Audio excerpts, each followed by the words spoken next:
Now, David Cameron calls it the journey, the changes undergone by the Conservative Party he leads. It's a journey put under scrutiny in a revealing interview filmed by Gay Times for their magazine and website.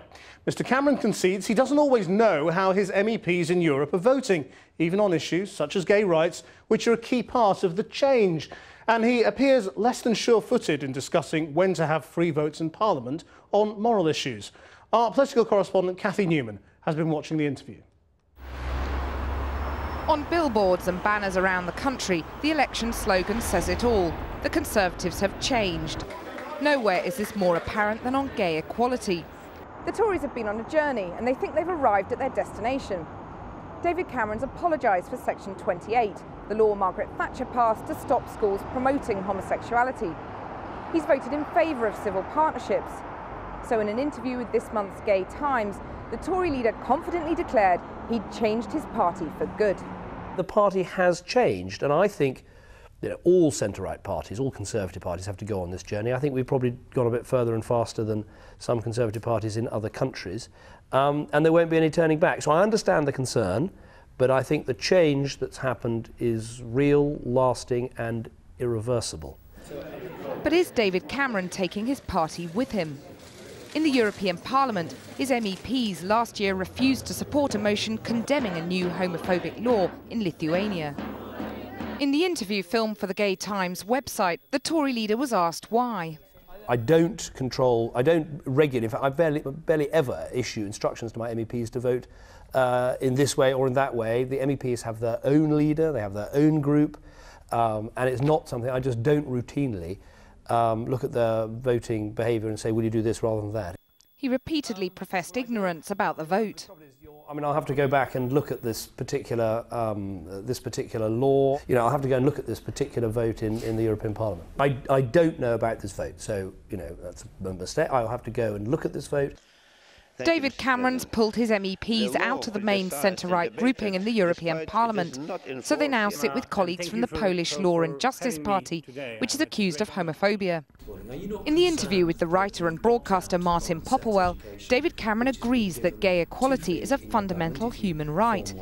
That would suggest that on such issues, his parliamentarians should be made to vote according to the party line. But he then slips up by appearing to imply that MPs, peers and MEPs could be free to vote whichever way they like.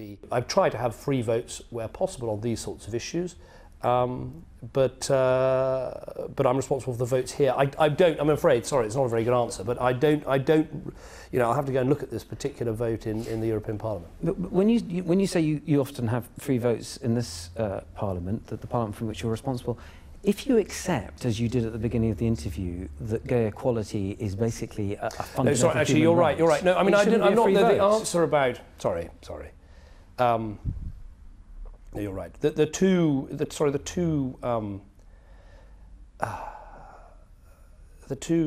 votes are very different. Sorry.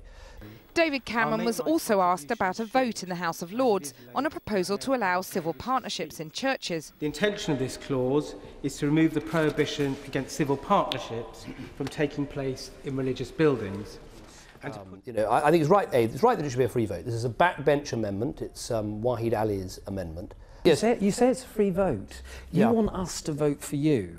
If we vote for you, we want you to vote for us. I do. Can we stop for a second? I really want to answer these questions. It's really complicated. Either can we do a television interview or can we do a press interview? I'd always like to start completely from scratch. The magazine interview then continued once he'd collected his thoughts. Labour have already tried to make political capital out of what they see as the gap between the Tory leader's public promises and his private beliefs. The party tonight seized on David Cameron's apparent confusion. I think it's extraordinary that anyone should suggest that a matter of equality and fundamental human rights should be a free vote. It hasn't been for years in the House of Commons, and that is a major gaffe. And I think what it displays about David Cameron is that he's talked a good talk on some of these issues. His voting record hasn't been very good. He's learned to script, but when he's actually scrutinised on it and he forgets the script, he doesn't have the fundamental core belief to support him in his argument. Parliament has so far refused. Today I pressed the Tory leader again on his Kathy. MEP's record. You've done an interview with Gay Times in which you said you'd go away and find out why your MEPs abstained rather than voting against what's been called the Lithuanian Section 28. Have you now found out why they did that? Yes, I have. The point is, in the European Parliament, our MEPs have a general approach of not voting on the internal matters of another country, even if we disagree with the particular law that there is. The MEP Edward Macmillan-Scott, who's just defected from the Conservatives to the Liberal Democrats, says that simply doesn't stack up. This is really just a smokescreen to cover up their problems, and I'm sure that the Tory group is divided on questions of homosexual rights and so on, but in order not to expose that, they just abstain. It's the weak reaction of a divided group. A Conservative spokesman tonight insisted the party's MEPs have voted for general resolutions in favour of gay rights. But it's simply not true to say that the Tories always abstain on matters concerning other member states. In fact, just a month after the Lithuanian motion was passed, Tory MEPs themselves tabled one on press freedom in Italy. To David Cameron's critics, that smacks of double standards. Kathy Newman, Channel 4 News, at Conservative campaign headquarters.